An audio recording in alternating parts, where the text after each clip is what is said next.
जब जिस दिन 13 तारीख को इन्होंने घोषणा की हम आमरण अनशन करेंगे, और ये घोषणा 3 दिन पहले की थी, तो दिलीप ने क्या किया कि सारे बच्चों को 13 तारीख को ही बोला कि आप लोग जो है यहाँ कृष्णा घाट में आइए और हम लोग मीटिंग करेंगे। यानी कहीं ना कहीं उस आंदोलन को कमजोर करने का उसने प्रयास किया कि जब वो आंदोलन में आया 18 तारीख को, तो कहा कि मैं 5 दिन तक आंदोलन करूंगा और फिर 5 दिन से मैं आमरण अनशन करूंगा।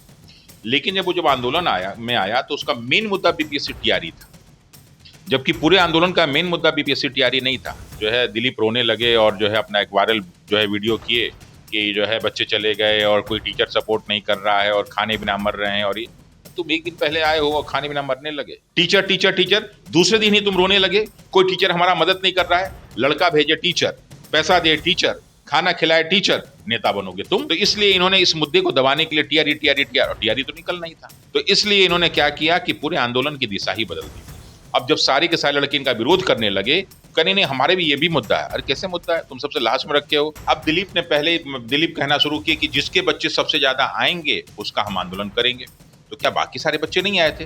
कल तो सारे दरोगा के बच्चे बैठे थे। टेक्निकल मुद्दे पे कोई बात नहीं हो रही है, करप्शन के मुद्दे पे कोई बात नहीं हो रही है, सिर्फ भर्ती भर्ती की बात हो रही है। और पूरे के पूरे जो है आंदोलन को, बच्चों को, मुद्दे को जो डाइवर्ट कर दिया गया। भाई सरकार तो चाहती है कि हमारे सारे पाप को छुपा के आप एक पे बात करें। तुम सब पे कहते हो कि राजनीतिकरण राजनीतिकरण राजनीतिकरण। क्या तुम्हारे इस एक दिन बैठे हो तो तेजस्वी जी आए हैं कि नहीं, पूरा जो है आरजेडी आया कि नहीं, दीपांकर भट्टाचार्य आए हैं कि नहीं, पप्पू यादव आए हैं कि नहीं? जब यही लोग बीपीएससी में आए थे तो राजनीतिकरण हो रहा। अच्छा, तुम फिर बात सब पे आरोप लगाते हो कि वो माफिया है वो माफिया है। क्या तुम माफियाओं के साथ नहीं मिले हुए हो? क्या तुमको नहीं मालूम है कि जो है मुसल्लापुर हाट में जो है कंप्यूटर की डिग्री कौन बेचता है, आईटीआई की डिग्री कौन बेचता है, बीएड की डिग्री कौन बेचता है, डिप्लोमा की डिग्री कौन बेचता है? नहीं मालूम है? तुम छात्र नेता, अच्छा तुम यूनिवर्सिटी का छात्र नेता हो कि तुम कंपटीशन का? इलाहाबाद में विरोध हुआ, वहीं कोई छात्र नेता का नाम आता है क्या? दिल्ली में विरोध हुआ, कोई छात्र नेता का नाम आता है क्या? झारखंड में विरोध हुआ, कोई छात्र नेता का नाम आता है क्या? नहीं ना। आता है तो सब मिलके रहते हैं। कल तो एक टीचर जाके तुम्हारा पैर पकड़ रहा है कि मिल जाओ, तो करेगी नहीं आप खान सर से मिल सकते हैं क्या? खान सर का और तुम्हारा विवाद दोनों एक ही है। तुम ही ने तो जब शादी हो रही थी और तुम्हारी शादी का कार्ड जो है क्या नाम है तेजस्वी जी ने पोस्ट किया था तो बड़ा तारीफ कर रहे थे। उस समय तेजस्वी जी जो है क्या नाम है राजनेता नहीं थे, और एक राजनेता आके तुम्हारा सपोर्ट कर रहा है तो तुम कह रहे हो कि नहीं नहीं तुमको नहीं आना चाहिए। और कल जो घटना घटी है, पूरे आंदोलन को तुम एक व्यक्ति के चक्कर में बर्बाद हो रहा है, दिलीप के चक्कर में पूरा पूरा आंदोलन बर्बाद होने जा रहा है। और इस बात का एहसास दिलीप को अब होने लगा। और कल आपने जो अपमान किया है रोशन आनंद का, क्या सोचते हो कि दरोगा लड़के कब तुम्हारा कभी सम्मान करेंगे? बिहार एसएससी वाले लड़के कभी सम्मान करेंगे? सारे टीचर मैं देख रहा हूँ कि अपने घर से खाना बना बना के लेके जाके खिला रहे हैं। कल मैं देख रहा था कि प्रदीप सर जो है खाना बनाए खुद बना रहे थे और कया के खिला रहे थे, और तुम जो है टीचरों की बुराई करने लगते हो। नमस्कार, आप देख रहे हैं खबर पॉइंट। मैं हूं आपके साथ गुलशन कुमार। अभी हमारी मौजूदगी रमांशु जीएस क्लासेस में है। वही रमांशु सर जो आपने देखा होगा जब देश भर में बीपीएससी 70वीं प्रोटेस्ट को लेकर बड़ा आंदोलन हुआ था, तो यही रमांशु सर जो है उस आंदोलन के नेतृत्व कर रहे थे और काफ़ी लंबा वो लड़ाई चला था। छात्रों की बात भी मानी गई थी। तो हम सोचे कि छात्र निरंतर जो है, अगर हम अमन सौरभ की बात करें तो वो 13 अगस्त से गर्दनी बाग में धरना दे रहे हैं। उधर छात्र नेता दिलीप की बात करें तो वो 18 अगस्त से धरना दे रहे हैं। कल रोशन आनंद भी वहाँ पे, जो शिक्षक हैं रोशन आनंद, वो भी वहाँ पे गए थे। तो अब रमांशु सर से जानेंगे कि आप सर अब इस गर्दनी बाग के जो इतने समय निकल गए, तो आप इस प्रोटेस्ट को सर कैसे देख रहे हैं? देखिए, जब आंदोलन शुरू हुआ तो ये आंदोलन शुरू हुआ था अमन ने, जब 13 तारीख के पहले यानी 10 या 11 तारीख को उसने घोषणा की कि हम आमरण अनशन में बैठने वाले हैं। और अमन ने जब आंदोलन की घोषणा की थी गर्दनी बाग में बैठने के लिए, तो उसने सारे मुद्दों को लेके चला था। उसमें बीपीएससी टीआरई बहुत अहम मुद्दा नहीं था, बल्कि उसका मेन मुद्दा जो था बिहार एसएससी, बीपीएससी, 1799 बिहार दरोगा, इसके अलावा जो है लाइब्रेरियन, और कुल मिला के उसने 13 सूत्री मांग रखी। और उसके हिसाब से उसने अपना आंदोलन शुरू किया और उसने कहा कि मैं आमरण अनशन करूंगा। तो डायरेक्ट आमरण अनशन पे गया, ठीक है। और वो पहले दिन से आमरण अनशन में बैठ गया। तो मैं 13 तारीख को आंदोलन में गया था। जब जिस दिन 13 तारीख को इन्होंने घोषणा की हम आमरण अनशन करेंगे, और ये घोषणा 3 दिन पहले की थी, तो दिलीप ने क्या किया कि सारे बच्चों को 13 तारीख को ही बोला कि आप लोग जो है यहाँ कृष्णा घाट में आइए और हम लोग मीटिंग करेंगे। यानी कहीं ना कहीं उस आंदोलन को कमजोर करने का उसने प्रयास किया। अब सहयोग होता तो उस दिन नहीं करता, या पहले निर्णय ले लेता, उस दिन तो नहीं करता, कम से कम या शाम को कर लेता या 14 को कर लेता, लेकिन उसने ऐसा नहीं किया। तो कहीं ना कहीं आंदोलन को कमजोर करने की उसने कोशिश की। उसके बाद क्या हुआ कि जब वो आंदोलन में आया 18 तारीख को, तो कहा कि मैं 5 दिन तक आंदोलन करूंगा और फिर 5 दिन से मैं आमरण अनशन करूंगा। लेकिन जब आंदोलन आया तो उसका मेन मुद्दा बीपीएससी टीआरई था, जबकि पूरे आंदोलन का मेन मुद्दा बीपीएससी टीआरई नहीं था।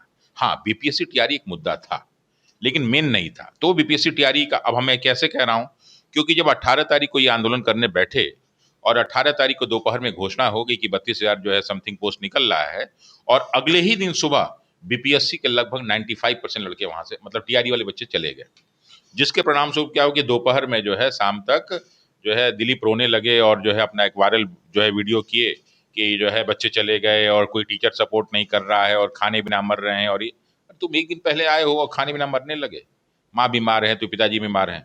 और उससे इन्होंने क्या किया कि पूरे आंदोलन को बीपीएससी टीआरई, और बहुत सारे लोग चाहते भी थे, सरकार भी चाहती थी कि मुद्दा सिर्फ बीपीएससी टीआरई हो, बाकी सब मुद्दा नहीं हो। क्यों? क्योंकि 17वीं बीपीएससी हो, 71वीं बीपीएससी हो, 1799 हो, मद्य निषेध हो, इसके अलावा जो है बिहार एसएससी हो, ये सब भ्रष्टाचार के मुद्दे हैं जिसमें सरकार के बहुत सारे नेता और सरकार के बहुत सारे अधिकारी शामिल हैं। एडीओ का मुद्दा हो, तो इसलिए इन्होंने इस मुद्दे को दबाने के लिए टीआरई टीआरई टीआरई, टीआरई तो निकल नहीं था, तो इसलिए इन्होंने क्या किया कि पूरे आंदोलन की दिशा ही बदल दी।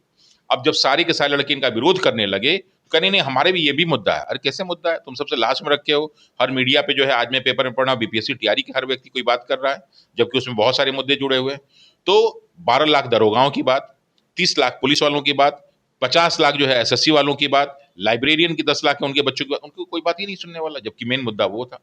तो इस आंदोलन को इन लोगों ने भटकाने का पूरा प्रयास किया। सर मैं यही आपसे सवाल लेने वाला था कि जैसे सर हम कवरेज लगातार 13 से अमन वाले का कर रहे हैं, फिर दिलीप वाला भी हम लोग कवरेज कर रहे हैं। सर वहाँ पे हमें जो छात्र मिल रहे हैं वो काफ़ी भावुकता से रह रहे हैं, मतलब अगर हम टीआरई 4 की भी बात होनी चाहिए सर, वो भी छात्र हैं, उनका भी बात सरकार तक जाए। लेकिन सर वहाँ पे ऐसे ऐसे बच्चे मिल रहे हैं, वो प्ले कार्ड दिखा रहे हैं, कह रहे हैं हमारा कोई इंटरव्यू नहीं ले रहा है, हमारी कोई बात नहीं जा रहा है, और जो लीडरशिप भी जो आंदोलन कर रहे हैं वो मोस्टली जो है टीआरई पे अलाइन है।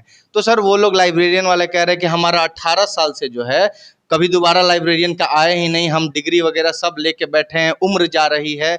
उसी तरह सर सीजीएल वाले वहाँ पे काफ़ी इमोशनल होकर कह रहे हैं कि आप देखिए कि इंटर स्तरीय 3 साल पहले भराया, बार बार उसको फॉर्म को रीओपन कर करके सरकार उसमें फिर से फीस जोड़ जोड़ के फॉर्म को सिर्फ भर रही है। अभी पिछले साल सर सीजीएल 4 की बहाली आई थी, उसका फॉर्म फिल हो गया। इसका जो कैलेंडर है एग्ज़ाम तिथि का कोई अता पता नहीं है। फिर दरोगा 1799 में सर मेंस में धांधली की, पीटी में भी धांधली की बात कर आ रही है। एडीओ कैंसिल हो गया, उसका भी कोई अता पता नहीं चल रहा है। तो ये तमाम भर्ती जो अलग अलग आयोग में आते हैं सर, बीटीएससी वाले मिले हमको ड्रेसर में, उनकी डीवी हो गई है लेकिन उनको बाहर कर दिया गया। फिर असिस्टेंट इंजीनियर बीपीएससी वाले मिले, वो भी वहाँ बैठे हुए हैं कि हमारा साल भर से रिजल्ट ही नहीं आ रहा है। तो सर ऐसे टीआरई के अलावा तमाम आयोग में बच्चे हैं और उनकी संख्या सर 50 लाख, 40 लाख, 30 लाख, 20 लाख ऐसे है, तो उन लोगों की सर तो कोई सुध नहीं ले रहा है। देखिए यही मैं कह रहा हूं कि जब झारखंड में हो रहा था तो झारखंड में कुल मिला के 23 परीक्षा कैंसिल हुए। क्यों कैंसिल हुए हैं? कि वहां पे कोई छात्र नेता नहीं था, वहां सारे स्टूडेंट लड़ाई लड़ रहे थे, और जब स्टूडेंट लड़ाई लड़ते हैं तो उनका मुद्दा संयुक्त होता है। अब मैं आपको बता दूं कि बहुत सारे यहाँ पे ऑलरेडी बीएड के बच्चे हैं जो बिहार एसएससी भी देते हैं, बिहार दरोगा भी देते हैं, बीपीएससी भी देते हैं, सब देते हैं, तो सब उनका मुद्दा है। हाँ, लेकिन लड़कियां जो सबसे ज्यादा आती हैं वो आती हैं आपके बीएड, मतलब ये बीपीएससी टीआरई वाली में, तो वो सब लड़कियां आ रही थी। अब दिलीप कहना शुरू किए कि जिसके बच्चे सबसे ज्यादा आएंगे उसका हम आंदोलन करेंगे। तो क्या बाकी सारे बच्चे नहीं आए थे? कल तो सारे दरोगा के बच्चे बैठे थे, तो क्या आपने दरोगा की बात की क्या? नहीं। आप पर्टिकुलर टीआरई पे ही क्यों फोकस हो गए? टीआरई बहुत इंपॉर्टेंट है, टीआरई की वैकेंसी आ गई है, लेकिन इन लोग के अनावश्यक आंदोलन करने की वजह से उसमें सरकार ने ऐसी ऐसी पेज फंसा दिया है कि लड़कों के लिए समस्या क्रिएट हो गई। अभी एक मुद्दे पे तो कोई बात ही नहीं कर रहा है कि जो पूरी वैकेंसी 32,000 निकली है उसमें से 16,000 वैकेंसी जो उच्च माध्यमिक वाली है, 11th-12th वाली, और 11th-12th में संविदा डाल दिया गया कि जो है के पाठक के समय जो बच्चे संविदा पे आए थे उनको अब तक 18 से लेके ये 26 हो गया, तो ये 2.5 साल इस परीक्षा को खींचा भी गया है, तो उनको अब वो 25% मार्क्स उनको भी मिलने वाला है। तो ये जो लड़के आंदोलन में बैठे भी है ना, अब इनका हो सकता है सिलेक्शन ना हो और उस संविदा वालों का हो जाएगा, जो अतिथि टीचर है उसकी कोई बात ही नहीं कर रहा है। टेक्निकल मुद्दे पे कोई बात नहीं हो रही है, करप्शन के मुद्दे पे कोई बात नहीं हो रही है, सिर्फ भर्ती की बात हो रही है, और पूरे के पूरे जो है आंदोलन को, बच्चों को, मुद्दे को जो डाइवर्ट कर दिया गया। भाई सरकार तो चाहती है कि हमारे सारे पाप को छुपा के आप एक पे बात करें। सारे के सारे मैंने देखा, पत्रकार भी बीपीएससी टीआरई, नेता भी बीपीएससी टीआरई, विपक्ष भी बीपीएससी टीआरई, जबकि मुद्दा वहां पे बाकी सब भी है। तो वहां पे मैं छात्रों को ये रिक्वेस्ट करना चाहूंगा कि जो बिहार एसएससी वाले हैं, बिहार दरोगा वाले हैं, पुरजोर अपनी बात करें। जो भी मीडिया वाला कहे नहीं सर बीपीएससी टीआरई के साथ साथ हमारा भी मुद्दा है, जाके वहां पे लड़े, अपनी बात कहेंगे, सब हम लोग का मुद्दा है। यहाँ भ्रष्टाचार का मुद्दा है, यहाँ पेपर लीक का मुद्दा है, कार्बन कॉपी का मुद्दा है, क्वेश्चन पेपर देने का मुद्दा है, मेरिट लिस्ट जारी करने का मुद्दा है, आंसर की जारी करने का, ये सारा मुद्दा है। आप लोग सिर्फ BPSC TRE BPSC TRE BPSC TRE कर रहे हैं। और दिलीप की एक आदत, अब पहले तो दिलीप में ऐसी चीजें नहीं थी, मैं 2017 से उसको जानता हूं। दिलीप 2020-21 तक बहुत बढ़िया से आंदोलन करता था, लेकिन अब पता नहीं उसके अंदर क्या हो गया कि सिर्फ मेरा आंदोलन है, सिर्फ मैं छात्र नेता हूं, सिर्फ मैं मुद्दा उठाऊंगा, सिर्फ मैं मीडिया बाइट दूंगा। ये कौन सी बात हुई? कल मैं देखा कि जिस दिलीप की सब लोग तारीफ, मैं खुद तारीफ करता था, उसके लिए बहुत सारी लड़ाई भी मैं लड़ा हूं, जिस दिलीप को मैं जानता था वो दिलीप कई बार जो है अनावश्यक चीज पे विरोध किया। 17वीं बीपीएससी में आंदोलन से भाग गया, और फिर जो है कई बार मैंने बुलाया भी। ठीक है, तुमको कहा गया था कि तुम मत, तुमने सबसे पहले रंगा सियार की बात कही, तुमने गुरु घंटाल बोला सबको। उसके बाद जब आंदोलन आगे बढ़ने लगा तो मैंने कई बार बुलाया भी, अब आ जाओ आ जाओ आ जाओ, कोई दिक्कत नहीं। नहीं, ईगो, तुम किस बात का ईगो भाई? तुम सब पे कहते हो कि राजनीतिकरण राजनीतिकरण राजनीतिकरण। क्या तुम्हारे इस एक दिन बैठे हो तो तेजस्वी जी आए हैं कि नहीं, पूरा जो है आरजेडी आया कि नहीं, दीपांकर भट्टाचार्य आए हैं कि नहीं, पप्पू यादव आए हैं कि नहीं? जब यही लोग बीपीएससी में आए थे तो राजनीतिकरण हो रहा था। अब तुम्हारे यहाँ आ रहे हैं तो छात्रों की मंशा है, उस समय छात्रों की मंशा नहीं थी। है टीचर टीचर टीचर, दूसरे दिन ही तुम रोने लगे, कोई टीचर हमारा मदद नहीं कर रहा है। लड़का भेजे टीचर, पैसा दे टीचर, खाना खिलाए टीचर, नेता बनोगे तुम? उसको आने की जरूरत नहीं है। तो जब टीचर नहीं, कल जैसे रोशन सर पहुंचे थे, उनके पहुंचने से कितनी भीड़ हो गई थी, हुई कि नहीं? स्वाभाविक है कि टीचरों के प्रति बच्चों का एक विशेष जो है लगाव होता है, और टीचर हर प्रकार से सहयोग करता है। तो टीचर के साथ पहुंचेंगे ना ना, टीचर नहीं आना चाहिए, नेता नहीं आना चाहिए, दूसरा छात्र नेता नहीं आना चाहिए, कोई मुद्दा और नहीं उठाना चाहिए। तो ऐसे करोगे तो कल तो मैं देखा कि जो है कई चैनल पे लोग उसको उल्टा सा बोल रहे थे, उनकी छवि गिरने लगी। अच्छा, तुम फिर बात सब पे आरोप लगाते हो कि वो माफिया है वो माफिया है। क्या तुम माफियाओं के साथ नहीं मिले हुए हो? तुमको जो लोग सपोर्ट कर रहे हैं, क्या उन्होंने डिग्रियां नहीं बेची हैं? क्या तुमको नहीं मालूम है कि जो है मुसल्लापुर हाट में जो है कंप्यूटर की डिग्री कौन बेचता है, आईटीआई की डिग्री कौन बेचता है, बीएड की डिग्री कौन बेचता है, डिप्लोमा की डिग्री कौन बेचता है? नहीं मालूम है तुमको? उसमें तुमको बुरा नहीं लगता, और ऐसे तुरंत बुरा लगने लगेगा। तो ये फिर तुम दूसरे पर आरोप लगाओगे राजनीतिकरण करें राजनीतिकरण करें राजनीतिकरण। क्या तुमने विधायक का चुनाव नहीं लड़ा? क्या तुमने बच्चों की घोषणा नहीं की स्नातक वाले में आप लोग सब इनरोल कराइए, और जो है फिर एमएलसी का चुनाव लड़ने की बात? तुम राजनीतिकरण नहीं कर रहे हो। तो छात्र नेता, अच्छा तुम यूनिवर्सिटी का छात्र नेता हो कि तुम कंपटीशन का? इलाहाबाद में विरोध हुआ, वहीं कोई छात्र नेता का नाम आता है क्या? दिल्ली में विरोध हुआ, कोई छात्र नेता का नाम आता है क्या? झारखंड में विरोध हुआ, कोई छात्र नेता का नाम आता है क्या? नहीं ना। और आता है तो सब मिलके रहते हैं। कल तो एक टीचर जाके तुम्हारा पैर पकड़ रहा है कि मिल जाओ, तो करेगी नहीं, आप खान सर से मिल सकते हैं क्या? खान सर का और तुम्हारा विवाद दोनों एक ही है। तो इस तरह की बात करके तुम अपनी इमेज गिरा रहे हो। अगर तुमको सम्मान मिला है समाज में तो उसको बचा के रखो, बच्चों के लिए लड़ाई लड़ो, तुम अपने लिए लड़ाई लड़ रहे हो। तुरंत बीमार हो जा रहे हो न, तुम 2 टाइम खाना भी भरपेट खा रहे हो, सब सारी व्यवस्था है, बीमार हो जा रहे हो। और वो बेचारे लड़के जो है 5 दिन से 8 दिन से आमरण अनशन कर रहे हैं, वो बीमार नहीं हो रहा है। तुम तुरंत कहोगे हम बीमार हैं, माताजी बीमार है, पिताजी बीमार है, पत्नी बीमार है, बच्चा बीमार है, हम घर छोड़ दिए, हम समाज छोड़ दिए। क्यों झूठ बोलते हो भाई? ईमानदारी से रहो। तब ये लड़के बेवकूफ नहीं है। आज के डेट में क्या हुआ, दरोगा और लड़के उसको अपना नेता नहीं मानते, एसएससी वाले लड़के अपना नेता नहीं मानते, बीपीएससी लड़का अपना नेता नहीं मानते, लाइब्रेरियन वाले लड़का उनका अपना नेता नहीं मानते, और भी जितने लोग नेता नहीं मानते। अब तुम टीआरई, कल को टीआरई खत्म हो जाएगा, तुम्हारी नेतागिरी खत्म। इसलिए छात्र नेता अगर बनना चाहते हो तो सभी छात्रों की बात सुनो। अगर छात्र नेता बनना चाहते हो तो सभी टीचरों का सम्मान करो। अगर छात्र नेता बनना चाहते हो तो सारे राजनीतिज्ञों का सम्मान करो। राजनीति तो होगी ही, राजनेता काहे के लिए बनता है? समाज के मुद्दा को उठाने के लिए ना। तेजस्वी आएंगे, कल को तुम्हारे हो सकता है बीजेपी के लोग आएंगे, जेडीयू के लोग आएंगे, जनसुराज के लोग आएंगे, राहुल गांधी भी आ सकते हैं। तुम्ही ने तो जब शादी हो रही थी और तुम्हारे शादी का कार्ड जो है क्या नाम है तेजस्वी जी ने पोस्ट किया था तो बड़ा तारीफ कर रहे थे। उस समय तेजस्वी जी जो है क्या नाम है राजनेता नहीं थे, और एक राजनेता आके तुम्हारा सपोर्ट कर रहा है तो तुम कह रहे हो कि नहीं नहीं तुमको नहीं आना चाहिए। तो वो नहीं आएगा तो उसके समर्थक भी नहीं आएंगे।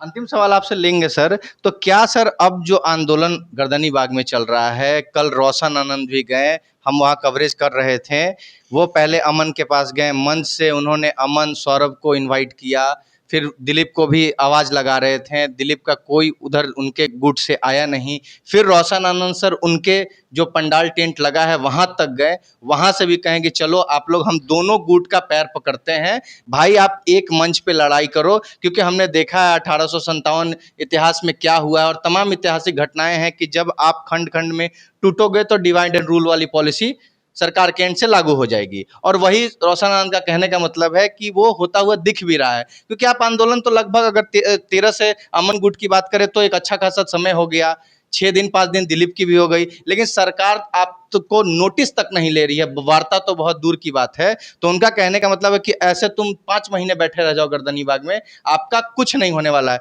तो क्या सर इन लोगों, जो दोनों गुट हैं, इन लोगों में राजनीतिक महत्वाकांक्षाएं हिलोड़ मार रही हैं क्या सर? बिल्कुल, देखिए जैसे क्या है कि मैंने देखा, मैं पहले दिन ही गया था, बाकी मैं देख रहा हूँ। क्यों? क्योंकि जिस दिन मैं पहुंचूंगा तो फिर यही व्यक्ति हम पे आरोप लगा देगा, इसलिए मैं वो नहीं जानता हूँ। और इनके समर्थक बहुत सारे टीचर हम पे आरोप लगाने लगेंगे। जो लोग शिक्षा माफिया के रूप में यहाँ काम करते हैं, पढ़ाते कुछ नहीं, कोचिंग चलाते हैं। वो चपरासी भी पढ़ाएंगे, आईएएस पढ़ाएंगे, पीसीएस पढ़ाएंगे, सब लोग पढ़ाएंगे। हम लोग तो सिंपल से एक टीचर, हम लोग तो कोई कोचिंग माफिया नहीं है, शिक्षा माफिया नहीं है। जो अपना सब्जेक्ट वही पढ़ाते हैं, हर चीज तो हम लोग पढ़ाते नहीं है। तो हम लोग के जाने पे भी उसको बुरा लगता है कि ये लोग आ जाएंगे तो कहीं और बहुत समर्थक ना मिल जाए। तो ऐसे कंडीशन में मैंने कई बार देखा है, दिलीप को मैंने कई बार कहा कि अब जैसे रोशन सर गए, तुमको मनाए, तो एक सेंटेंस कहा जाता है, इतिहास का बहुत महत्वपूर्ण सेंटेंस है कि जब व्यक्ति इंपॉर्टेंट हो तो बात को छोड़ देना चाहिए, और जब बात इंपॉर्टेंट है तो व्यक्ति को छोड़ देना चाहिए। यहाँ पे बात छात्रों की बात है ना, वो इंपॉर्टेंट है ना, तो अपने व्यक्तिगत मुद्दे को छोड़ो कि तुम्हारा सौरभ के साथ क्या है, तुम्हारा अमन के साथ क्या है, तुम ही लीडर बनो। तो वो सब छोटे तुम्हें बड़े भाई मानने को तैयार हैं, तुम ही जाओ। उस दिन तुम जब लोग पहुंचे हो गवर्नर के पास, पप्पू यादव लेके गए हैं, 2 लगे गए थे, एक व्यक्ति सौरभ गए थे और एक व्यक्ति शाहबाज गए थे। तो वहीं पे शासन को क्लियर हो गया कि ये तो 2 गुट है। एक जो है, एक तरफ से जो आ रहे हैं, क्या नाम है, शाहबाज, और दूसरी तरफ से आ रहे हैं सौरभ। सर हमने उनसे सवाल भी किया था कि भाई बीपीएससी के लिए, टीआरई के लिए, दरोगा के लिए सौरभ भी आए हुए हैं और सहवाग, तो गवर्नर एक बहुत सम्मानित पोस्ट होता है। जब आप लोग दोनों बातें रखे होंगे तो गवर्नर को ये नहीं लगा होगा कि यार तुम लोग टाइम खराब मेरा करने आए हो, इस बात बोलने के लिए तो एक बच्चा भी काफी था। तो सर ये सब चीजें क्या क्या चल रही है? यही कह रहे हैं ना कि जब आप इस तरह की छोटी छोटी हरकतें करते हैं तो शासन प्रशासन, गवर्नर कोई छोटा, अभी बहुत बहुत नॉलेजेबल पर्सन है ये। राजनेता जो भी होते हैं, आपको भले लगते हो कि 8 पास 5 पास है, लेकिन उनको बहुत समझ होती है। जो उनके आसपास जो आईएएस अधिकारी, उनको समझ, वो देख लिए कि भाई ये जो है, एक व्यक्ति आया है सिर्फ टीआरई की बात कर रहा है, यानी ये अलग गुट है, और एक व्यक्ति आ रहा है बाकी सबकी बात कर रहा है, वो अलग गुट है। तो उनके दिमाग में तुरंत ही गया, पहले दिन चला गया कि साहब आंदोलन तो 2 पार्ट में। और तुम कहते रह जाओगे कि आंदोलन 2 पार्ट में नहीं है। बिल्कुल लोगों ने स्वीकार करना शुरू कर दिया और अब उसी की बात होने लगी। और कल जो घटना घटी है, पूरे आंदोलन को तुम एक व्यक्ति के चक्कर में बर्बाद हो रहा है, दिलीप के चक्कर में पूरा पूरा आंदोलन बर्बाद होने जा रहा है। और इस बात का एहसास दिलीप को अब होने लगा कि शायद मेरे चक्कर में और कल को कुछ भी ये आंदोलन गलत दिशा में जाएगा तो उसके लिए वही व्यक्ति जिम्मेदार होगा। इसलिए बार बार मैं दिलीप को समझाता हूँ, छोटे बड़े भाई के नाते समझाता हूँ कि कई बार अपने ईगो को हटाओ। ठीक है, मोदी को लोग गाली देते हैं, नीतीश कुमार को गाली देते हैं, लालू जी को गाली देते हैं, लेकिन पीठ पीछे गाली देते हैं। सामने किसी की औकात नहीं की गाली देते। हम लोग को भी गाली देते होंगे, पीठ पीछे देते हैं। तो आपको तो कोई सामने नहीं बोल रहा है ना, पीठ पीछे कोई क्या कर रहा है उसके लिए आप करेंगे। राजनेता अगर आप एक अच्छे जो है प्रतिनिधि बनना चाहते हैं तो लोग तो गाली तो देते ही है ना। तो आपको बड़े भाई की तरह जो है एक अच्छा, और कल आपने जो अपमान किया है रोशन आनंद का, क्या सोचते हो कि दरोगा लड़के कब तुम्हारा कभी सम्मान करेंगे? बिहार एसएससी वाले लड़के कभी सम्मान करेंगे? सारे टीचर मैं देख रहा हूँ कि अपने घर से खाना बना बना के लेके जाके खिला रहे हैं। कल मैं देख रहा था कि प्रदीप सर जो है खाना बनाए, खुद बना रहे थे और कया कि खिला रहे थे, और तुम जो है टीचरों की बुराई करने लगते हो। मैं देखा कि एसके झा सर जो है फल खिला रहे थे, सब लोग खाना, मतलब ये क्या बात है? और नहीं नहीं, आप नहीं आना चाहिए सर, तो कौन नहीं आना चाहिए? प्रशासन तो चाह रही कि टूटो, और वो तुम करना शुरू कर दिए हो। तो फिर से मेरा रिक्वेस्ट है कि सारे छात्रों को और सारे छात्र नेताओं को आपस में मिल के एक साथ लड़ाई लड़ोगे, वरना ये आंदोलन अगर टूट गया तो फिर आंदोलन नहीं खड़ा हो पाएगा। तो आप देख रहे थे हमारे साथ रमांशु सर बड़े बेबाकी से उन लोगों को, छात्रों को अपना छोटा भाई समझकर नसीहत दे रहे थे कि खंड खंड में लड़ाई लड़ोगे तो ऐसे बैठे रह जाओ गर्दनी बाग में, कुछ नहीं होना है। अपनी पर्सनल पॉलिटिक्स जो है उसको कुछ समय के लिए साइड कर लो, और छात्रों के मुद्दे पर, और टीआरई ठीक है, उनके भी बच्चे हैं, उनकी भी बात होनी चाहिए, लेकिन इस बिहार में बाकी भी आयोग है, उसके भी अभ्यर्थी हैं और उनकी कोई बात नहीं सुन रहा है, और उनका भी संख्या बहुत नंबर्स में है। तो इन तमाम चीज़ों पर तुम लोगों को गौर करनी चाहिए, विचार करनी चाहिए, और एक जाजिम में आकर लड़ाई लड़ना चाहिए। उन्होंने रोशन आनंद का भी सर ने जिक्र किया कि अगर कोई टीचर गया है तो वहाँ व्यक्ति विशेष की महत्व को समझो कि वो व्यक्ति क्या है, कहना क्या क्या चाहता है। तो अपना जो ईगो वाली पॉलिटिक्स है उसको साइड करके और लड़ाई लड़ने पे ही छात्रों का भला हो सकता है, अन्यथा आप ऐसे बैठे रहिए गर्दनी बाग में, आपका कुछ होता हुआ दिख नहीं रहा है। तो तमाम सारे खबरों के लिए आप यूं ही खबर पॉइंट्स के साथ जुड़े रहें। धन्यवाद।